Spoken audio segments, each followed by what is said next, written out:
Hey y'all, glad you could drop by. I'm Andy. Today we're going to be talking about oil lamps. So the first oil lamps were discovered to be about from 15,000 BC. Of course, they could be older than that as well. These early oil lamps were made out of things like sandstone and even shells. The sandstone ones are pretty easy to make actually. You can just take your chunk of sandstone and then a nice rock that fits in the palm of your hand. Make sure it's harder than the sandstone. You just hit it. You keep hitting this.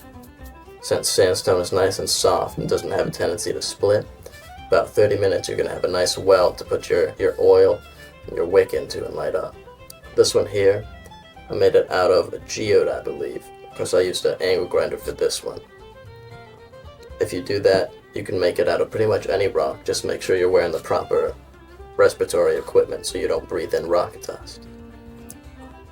I believe up in Alaska in the Arctic they used soapstone, and that was since there's not a lot of wood up there in the Arctic tundra, that was their main source of warmth, light, and method of cooking food, drying clothes, smoking meats, things like that. Now for the oil, what's in here right now is fish oil, but you can use any kind of fat or oil you want. You can use things like bacon grease, beef fat, duck fat, olive oil. I believe in Alaska they use seal oil or whale oil. Of course in the Middle East, olive oil. And then in like the eastern woodlands of North America they use things like deer fat, bear fat, things like that. So you can really use anything, but just be aware that things like fish oil and bacon grease, olive oil, they're all going to smell not terribly strongly, but you're going to know it's there. So if that bothers you, you can use things like avocado or vegetable oil. So those are a little bit more mild. They don't really have much of a smell. Now, as far as wicks go, what's in here right now is sphagnum moss. It's a really cool moss, very versatile. It absorbs about 16 times its own weight in water, I believe. And it grows near the banks of rivers, very moist areas. So I just picked some of this. What I did was I cleaned it out with clean water, rinsed it out, because it has a lot of dirt and sometimes some bugs in it, so you want to clean those out. Then I just set it on a paper towel to dry. Once it's dry, you can roll it between your fingers like this and create a nice point. And I like to leave the ends a little bit frayed so they can soak up the oil. I'll just put this in the shell over here. You can also use juniper bark. You can roll it between your fingers, crush it between two rocks, and then roll it, fashion it like you did this wick here with moss. You could also use a little bit of twine. Just make sure it's not something like acrylic or polyester, because that'll melt. You could probably also use a cotton ball, something like that.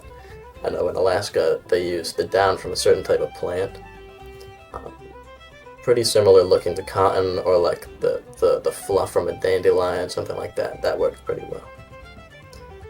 So, that's about all you need to make one of these things. Obviously you need something to light it with, and then if you have a stick nearby, just a little stick to prod it with.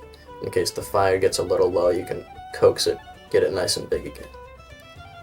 But let's make one of these now. It's really easy actually. All you need is a shell.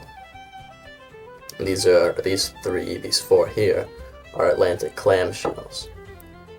And this is, I believe, an oyster shell.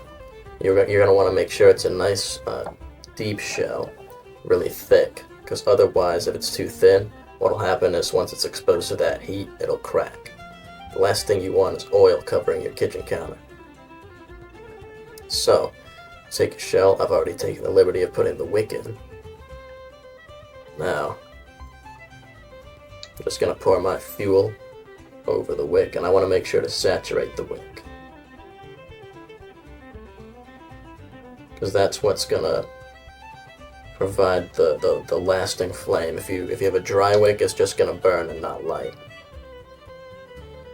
So once that's all filled up, all you got to do is light it. It may take a few seconds to get started, or in this case it might start right away. It all depends on how you prepare it and what kind of fat you use.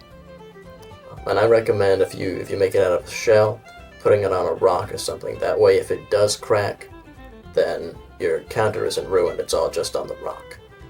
And then another note about these is sometimes they have a tendency to soak through. The oil soaks through it because it's sort of porous.